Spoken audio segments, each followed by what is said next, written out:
Bintik-bintik cahaya kuning yang terkonsentrasi secara instan mengalir ke cahaya merah keemasan yang memancar dari Xiao Wu.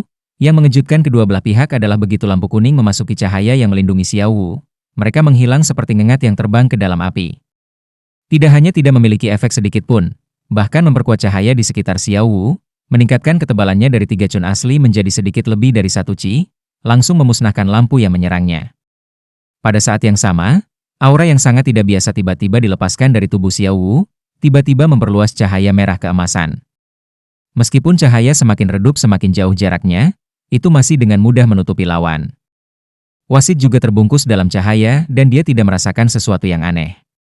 Namun, itu adalah cerita yang berbeda untuk lawan Xiao Wu. Di dalam lampu merah keemasan, dia merasa seolah-olah dia sedang bertarung melawan gelar Doulou. Semua kekuatan rohnya langsung kehilangan efeknya, dan bunga matahari di tangannya diam-diam layu dalam cahaya.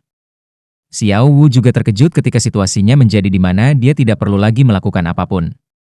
Seiring dengan layunya bunga matahari lawan, aliran hangat di dalam tubuhnya juga berangsur-angsur menghilang. Dalam waktu singkat, itu benar-benar menghilang dan cahaya merah keemasan yang menyilaukan memudar. Pertandingan dimulai dengan normal tetapi berakhir dengan aneh. Dibandingkan dengan pertandingan pertama yang eksplosif, yang satu ini memberi orang perasaan yang lebih luar biasa.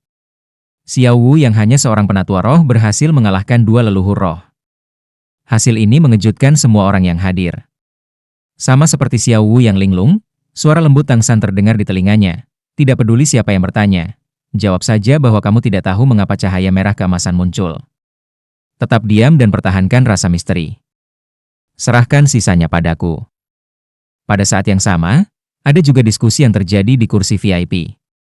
Kaisar Suiye memandang ke arah Ning Fengzi dengan heran, tetapi Ning Fengzi menggelengkan kepalanya, menunjukkan bahwa dia tidak tahu apa itu cahaya merah keemasan. Platinum Bishop salah sebagaimanapun. Berbicara, aku tidak menyangka Akademi Shrek masih memiliki seseorang yang memiliki tulang roh. Ini seharusnya menjadi kekuatan tersembunyi mereka. Tulang roh?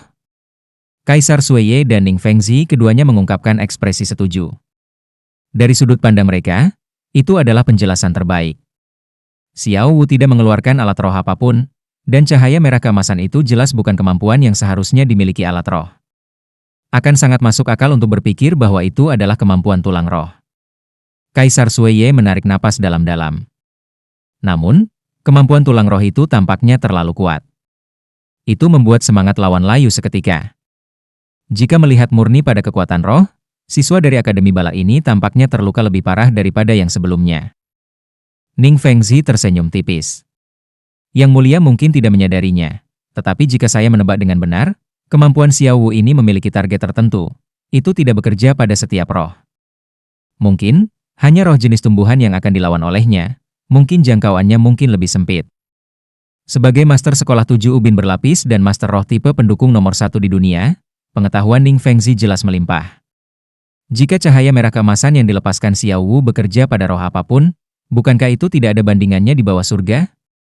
Pada saat yang langka ini, Salas tidak berdebat dengan Ning Fengzi dan berkata, saya setuju dengan guru sekolah Ning. Ini seharusnya adalah tulang roh yang sangat normal yang hanya kebetulan bertepatan dengan situasi dan digunakan untuk efek yang besar. Itu tidak berarti apa-apa. Wasit secara alami curiga tentang cahaya merah keemasan yang terpancar dari Xiao Wu dan bertanya padanya tentang hal itu. Tapi Xiao Wu tidak mengatakan apa-apa. Tak punya solusi lain, wasit hanya bisa memberikan penilaian kepada panitia juri. Sekarang, Kaisar Suiye dan 2 lainnya sudah membuat keputusan. Dari sudut pandang mereka, sangat normal bagi Xiao Wu untuk tidak mengatakan apa-apa. Lagi pula, siapa yang mau mengakui bahwa mereka memiliki tulang roh? Kemenangan untuk pertandingan ini tidak diragukan lagi diberikan kepada Akademi Shrek. Xiao Wu mencetak 2 kemenangan beruntun. Kompetisi berlanjut dan membuat Akademi Shrek tidak tahu apakah harus tertawa atau menangis karena siswa selanjutnya yang dikirim oleh Akademi Balak jelas tidak dapat dibandingkan dengan 2 yang pertama. Xiao Wu berturut-turut mengalahkan 3 orang lainnya sebelum meninggalkan panggung karena kehabisan kekuatan roh.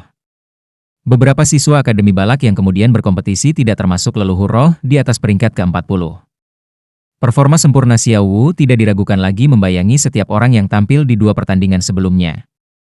5 kemenangan berturut-turutnya juga menjadikannya peringkat tertinggi dalam hal kinerja individu.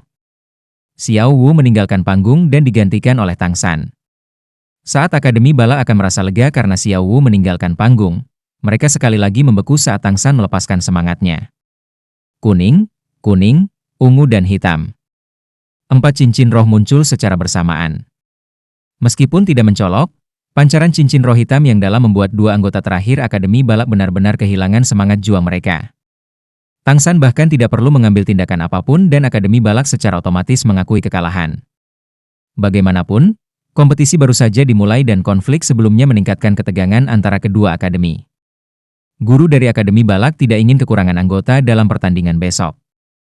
Akademi Shrek juga menyelesaikan pertandingan mereka dengan hanya mengirim 2 anggota, tetapi dari cara pertandingan dimainkan, kinerja mereka jauh lebih baik daripada Akademi Blazing. Karena itu, Huo Wu menajamkan pandangannya pada Tang San. Setelah makan 2 sosis pemulihan, kekuatan roh Xiao Wu berangsur-angsur pulih. Dia praktis tidak bisa menahan diri untuk menarik Tang San yang kembali ke satu sisi dan bertanya, "Ge, ada apa dengan cahaya dari tubuhku tadi? Apakah kamu mengetahuinya?" Jika Tang San tidak tahu, mengapa dia memperingatkannya? Tang San samar-samar tersenyum dan mengangguk sambil membisikkan di telinganya apa yang dia simpulkan sebelumnya. Xiao Wu, setelah sadar, mengulurkan tangannya dan menyentuh merah merindukan hati yang selalu diletakkan di dadanya. Memang, aliran hangat sebelumnya telah mengalir ke tubuhnya dari posisi ini. Putaran pertama pertandingan promosi berakhir dengan sempurna untuk Akademi Shrek. Hanya Xiao Wu yang mengungkapkan kekuatannya yang sebenarnya sambil menyelesaikan pertandingan sepenuhnya. Tidak termasuk Akademi 4 Elemen, akademi lain paling banyak hanya tahu bahwa Akademi Shrek memiliki monster dengan cincin roh 10.000 tahun. Di pertandingan selanjutnya, 3 akademi lainnya dari Heaven Dou City juga meraih kemenangan. Hasil dari 5 akademi dari kota surga Dou yang menang membuat Kaisar Sueye sangat puas. Dia segera mengumumkan bahwa semua akademi yang menang akan diberikan 1.000 koin roh emas, sementara akademi yang kalah masih diberikan 500 koin roh emas. Ketika hari pertama pertandingan selesai, dekan dari masing-masing akademi naik ke atas panggung untuk menarik undian. Keberuntungan Akademi Shrek tidak terlalu bagus. Untuk pertandingan mereka di hari kedua, lawan yang mereka lawan adalah Blazing Academy yang tampil sangat baik di pertandingan pertama. Meskipun itu adalah sistem round robin di mana setiap akademi pada akhirnya akan saling bertarung, fakta bahwa mereka akan menghadapi Blazing Academy sedini ini menciptakan riak di benak anggota dari kedua akademi. Kembali ke perkemahan mereka, Xiao Wu sendiri kembali ke kamarnya untuk beristirahat karena masih ada pertandingan besok. Dia telah menghabiskan cukup banyak kekuatan roh hari ini dan harus pulih secepat mungkin. Jiang Ju menemaninya karena semangatnya dapat meningkatkan tingkat pemulihan Xiao Wu. Grandmaster mengumpulkan anggota Akademi Shrek dan bertanya langsung pada intinya. Lawanmu besok adalah Blazing Academy. Menurutmu, barisan seperti apa yang harus kamu lawan? Sebagai kapten, Dai Mubai adalah yang pertama menjawab. Grandmaster, meskipun kekuatan Akademi Blazing tidak normal, mereka sebenarnya adalah salah satu yang terlemah di antara Akademi 4 Elemen. Hanya saudara Huo Shuang dan Huo Wu yang lebih kuat, anggota lain akan kesulitan untuk mengancam kita. Mengingat situasi di pertandingan hari ini, setidaknya salah satu saudara Huo Shuang dan Huo Wu akan menjadi yang pertama untuk mendapatkan kemenangan sebanyak mungkin. Anggota lainnya kemudian akan bertujuan untuk menguras kekuatan roh kita. Mengapa tidak membiarkan saya pergi dulu besok dan sang kecil menutupi bagian belakang? Ini akan memastikan kemenangan kita. Grandmaster berkata, Mubai tidak salah. Namun, ada sesuatu yang harus saya ingatkan kepada Anda semua. Kualifikasi adalah kualifikasi setelah semua. Bahkan sekarang dalam pertandingan promosi, masing-masing tim mungkin masih belum menggunakan kekuatan penuh mereka. Bukan hanya kita yang menyembunyikan kekuatan kita yang sebenarnya, orang lain juga akan menggunakan rencana yang sama. 7 Iblis Shrek berisi 2 Master Roh pendukung, kekuatan yang lain relatif seimbang. Tang San dan Mubai sedikit di depan. Dalam kompetisi ini, Anda tidak hanya di sini untuk menang, yang lebih penting adalah berlatih. Latih kekuatan dan mentalitas Anda. Apa yang dapat Anda pikirkan, lawan Anda secara alami juga akan dapat melakukannya. Hari ini, apa yang ingin saya ajarkan kepada Anda semua adalah untuk mengejutkan lawan Anda. Mengungkapkan tangan yang menentang akal sehat akan membuatnya lebih mudah untuk mematahkan tempo lawan. Oleh karena itu, untuk pertempuran besok, San kecil akan menjadi yang pertama, diikuti oleh Ma Hongjun, Zhu Zuqing, Xiao Wu dan Mubai.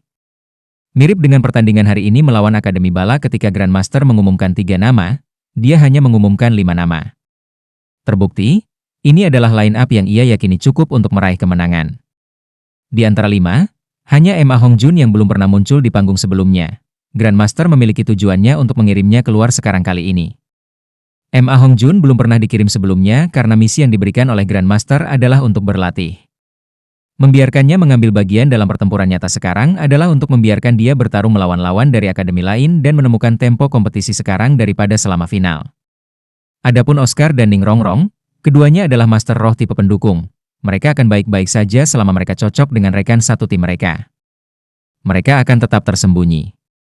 Pertandingan promosi masih bukan untuk mereka ikuti. Malam yang tenang. Tempo pertandingan promosi lebih cepat dari kualifikasi, tanpa penonton biasa, hanya hasil kompetisi yang diinginkan. Setelah menghilangkan proses yang rumit dan penonton yang berisik, itu memungkinkan para Spirit Master untuk mengeluarkan kekuatan mereka yang sebenarnya dengan lebih mudah. Shrek Academy versus Blazing Academy adalah pertandingan kelima, tetapi bahkan sebelum pertandingan dimulai, Tang San sudah bisa merasakan tatapan panas membara yang ditujukan langsung padanya dari tidak jauh. Tang San tidak memandang Huo Wu, karena dia tidak ingin menunjukkan agresi apapun. Dia hanya diam-diam menonton pertandingan di atas ring, terutama Akademi Godwin dan Akademi Thunderclap. Mereka belum pernah bertemu akademi ini sebelumnya, dan akan melawan mereka di kompetisi peringkat, dia harus mengamati mereka dengan hati-hati. Melalui pengamatan, Tang San menemukan bahwa, selain dari 4 akademi unsur, masih ada 2 akademi lain yang juga kuat. Satu disebut Akademi Shraz, dan satu lagi disebut Akademi Botani. Akademi Shraz masih baik-baik saja, dengan kekuatan yang tampaknya tidak jauh berbeda dari 4 akademi unsur, dengan 3 siswa di atas peringkat 40.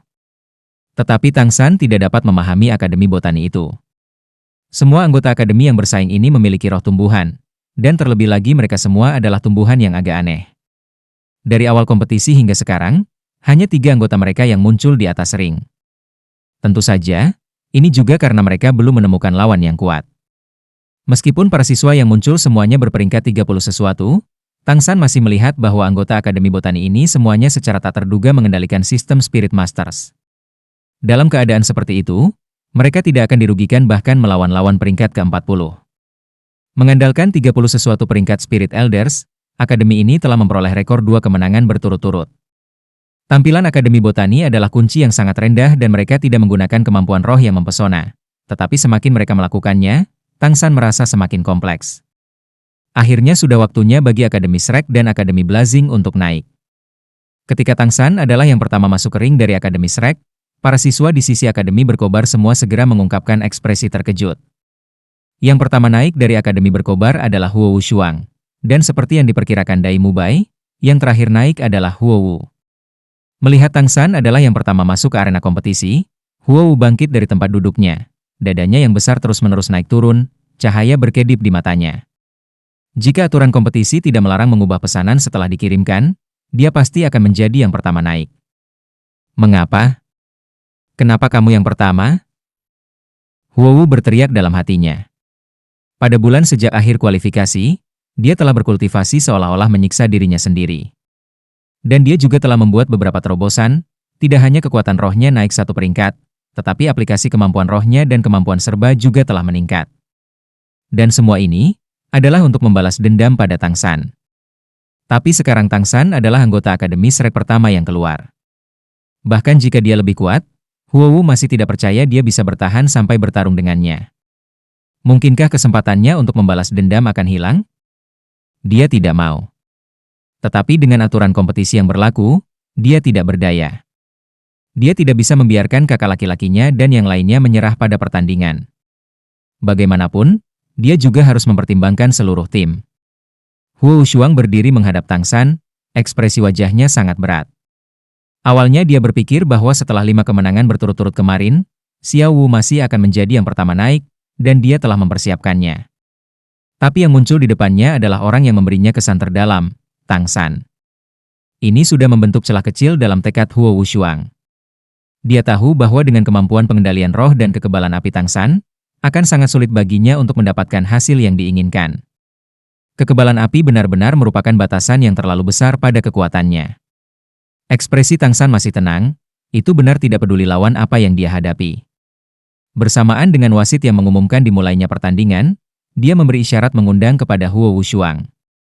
Keduanya menyelesaikan pelepasan roh mereka pada saat yang hampir bersamaan. Tang San mengangkat tangan kanannya di depannya, dan 5 cun, 3, rumput perak biru tumbuh di telapak tangannya, berkedip pelan. Jika bukan karena keempat cincin roh yang menyilaukan itu menjadi manifestasi yang jelas dari kekuatannya, tidak ada yang akan percaya bahwa rumput perak biru tidak lebih dari 5 cun ini benar-benar memiliki kekuatan yang menakjubkan. Tidak hanya Akademi Blazing, tetapi para siswa dari Akademi Kerajaan dan Kadipaten itu.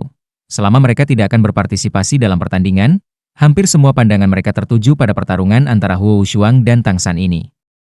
Satu dari tim tradisional yang kuat, satu memiliki cincin roh keempat 10.000 tahun, pertarungan ini ditakdirkan untuk menjadi luar biasa. Pada saat yang sama, semua akademi ini ingin melihat seberapa kuat sebenarnya Tang San.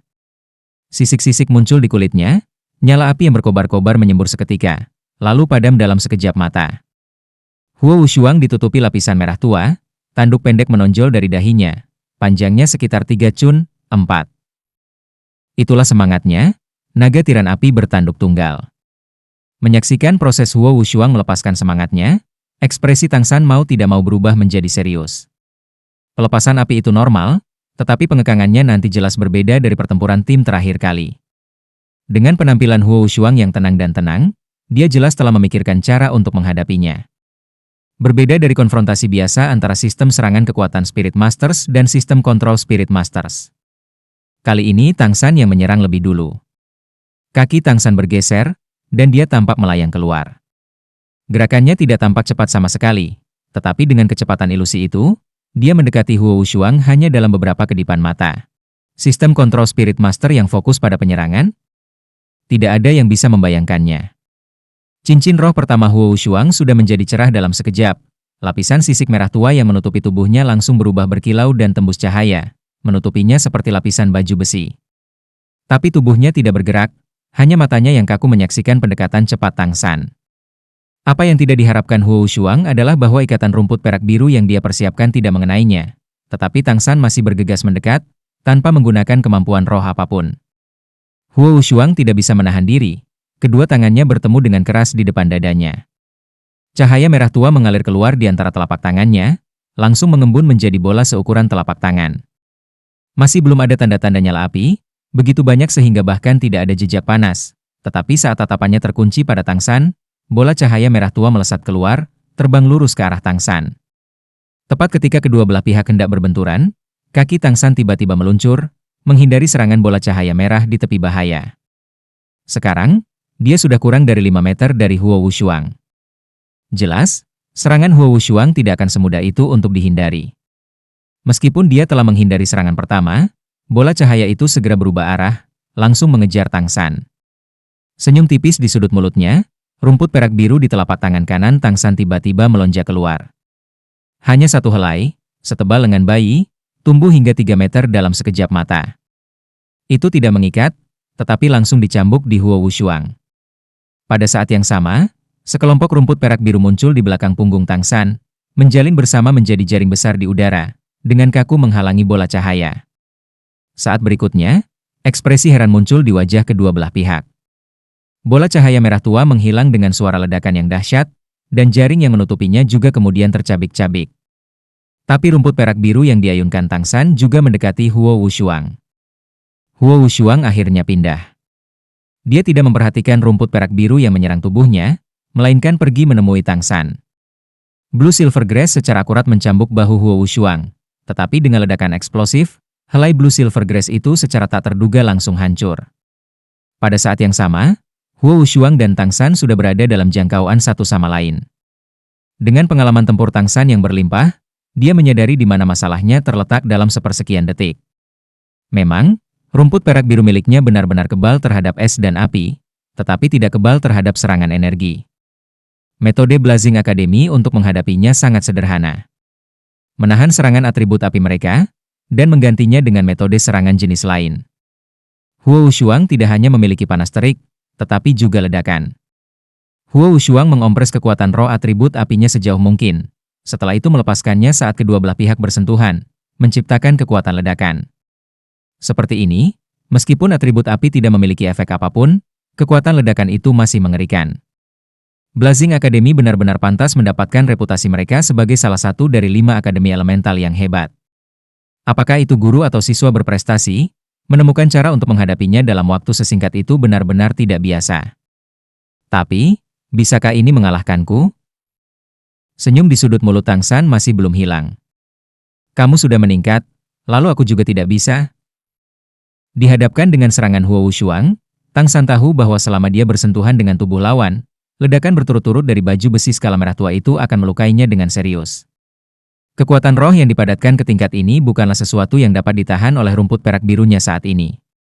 Bagaimanapun, mereka berdua adalah master roh peringkat 42, tetapi dari awal pertempuran sampai sekarang Huo Wushuang telah menginvestasikan jauh lebih banyak kekuatan roh daripada Tang San. Dalam koordinasi dengan aura maskulin yang penuh dengan roh naga tiran bertanduk tunggal, itu benar-benar memberikan perasaan menyapu segala sesuatu sebelumnya. Menggunakan ledakan untuk melawannya tidak diragukan lagi merupakan pilihan yang paling tepat, tetapi sayangnya, kendali Tang San telah mencapai tingkat yang sama sekali baru dalam bulan yang singkat ini. Dihadapkan dengan serangan frontal Huo Wushuang, Tang San tidak mundur, tetapi masih menyerang ke depan. Saat keduanya akan bertabrakan, Huo Wushuang mengangkat kedua tinju secara bersamaan, meledakkan udara kosong di kedua sisi Tang San, sebanyak mungkin meninggalkannya tanpa ada tempat untuk menghindar. Dia percaya bahwa selama dia dan Tang San cukup dekat, dia akan segera mendapatkan kembali keuntungan. Bagaimana bisa Blue Silver Grass dibandingkan dengan Single Hornet Tiran Dragon? Tetapi pada saat ini, dashboard Tang San tiba-tiba berhenti dengan kaku. Sama-sama mengangkat kedua tangannya, dan terlebih lagi tanpa melepaskan rumput perak biru, kedua telapak tangannya bertemu dengan tinju Huo Wushuang. Dengan sedikit goyangan pada pergelangan tangannya, kedua lengannya bergerak membentuk lengkungan yang indah. Huo Wushuang segera merasakan sesuatu yang salah, seolah-olah kekuatannya bertemu dengan layar yang lembut dan fleksibel, kekuatan ledakan yang dipenuhi tinjunya tidak memiliki sensasi tabrakan. Yang lebih mengejutkan lagi, setelah sisiknya bertemu dengan kekuatan Tang San, mereka tidak menyebabkan ledakan apapun, tetapi agak ditarik ke samping seolah-olah seseorang menggunakan tangan mereka untuk menariknya. Mengikuti momentum tinjunya, Huo Wushuang segera tersandung. Tang San menghilang begitu Huo Wushuang kehilangan keseimbangan. Saat berikutnya, Huo Wushuang hanya merasakan kekuatan besar mengalir di belakangnya, dan sebelum dia sempat bereaksi, seluruh tubuhnya telah terlempar.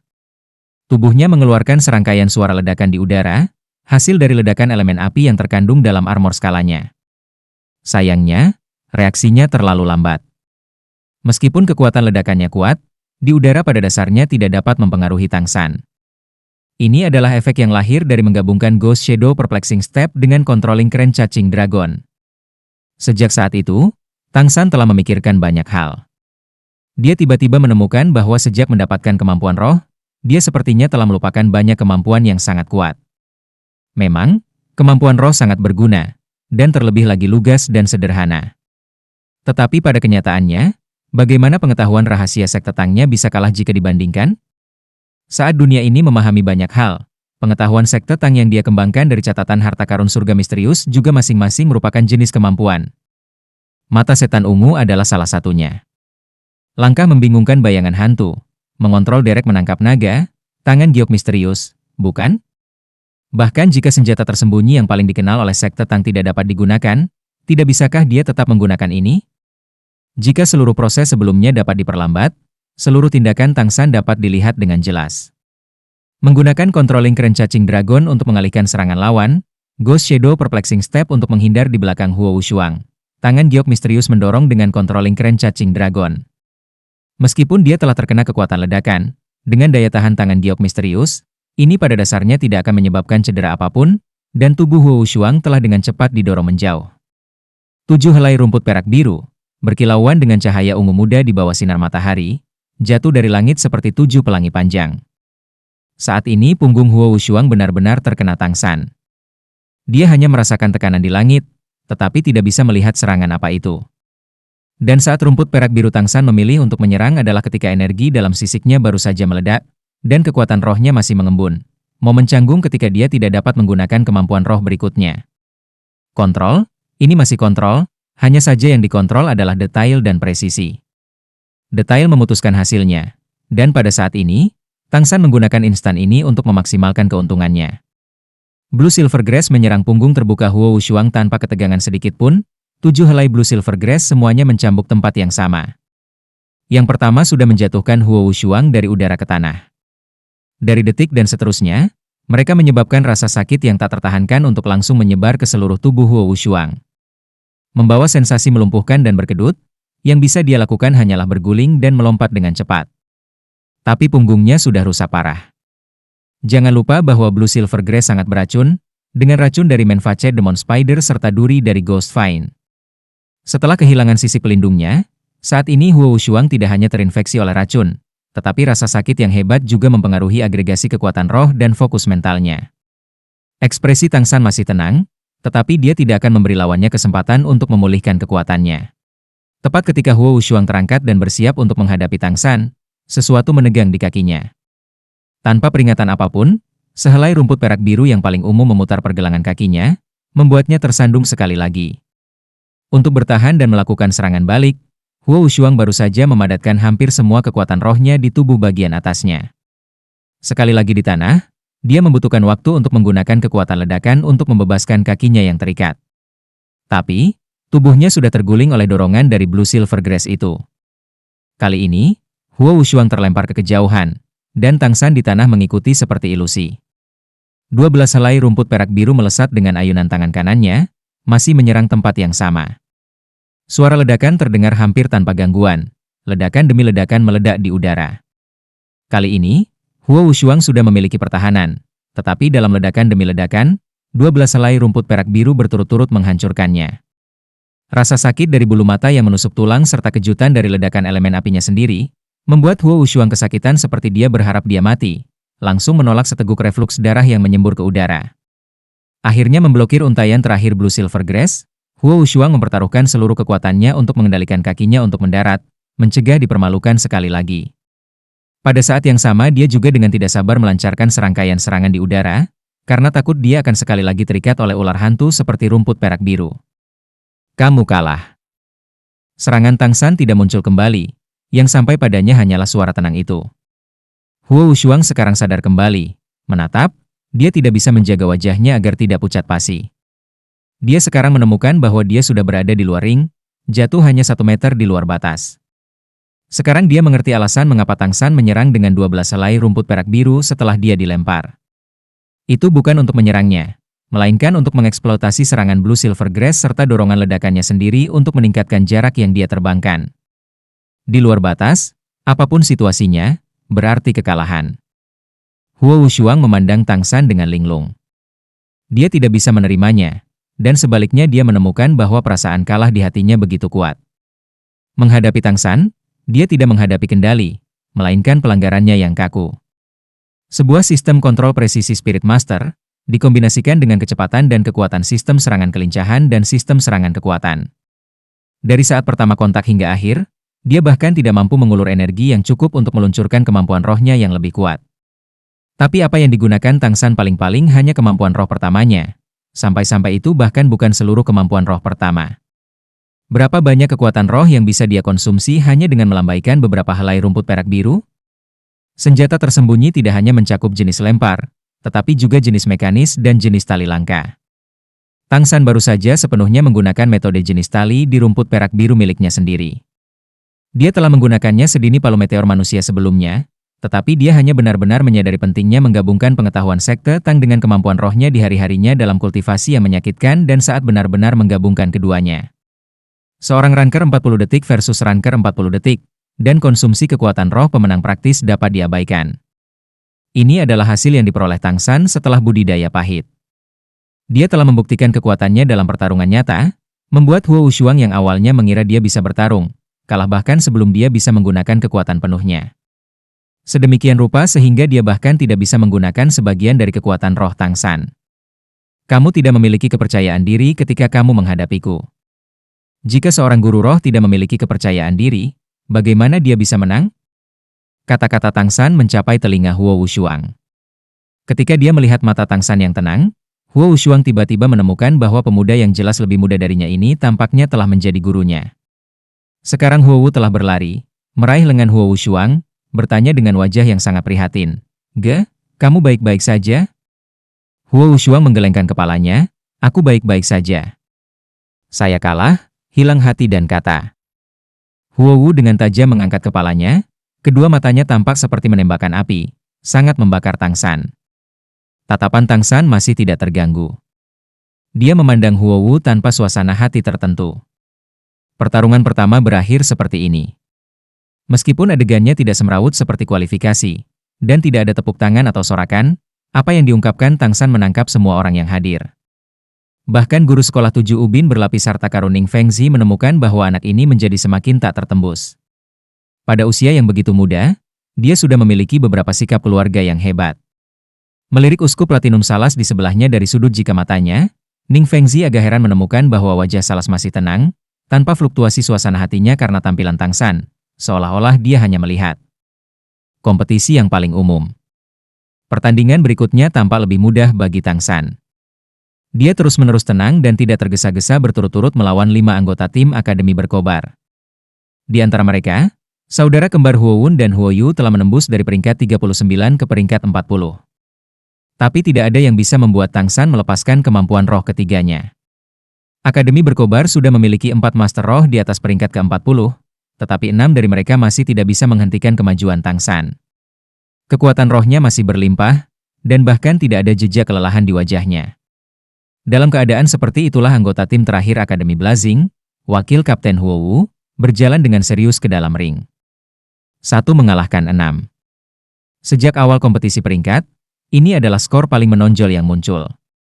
Terlebih lagi 6 orang yang kalah masih berasal dari Akademi Blazing yang secara tradisional kuat dan terkenal. Ini adalah keadaan yang tidak dapat dibayangkan oleh siapapun sebelum dimulainya pertandingan, tetapi inilah yang sebenarnya terjadi.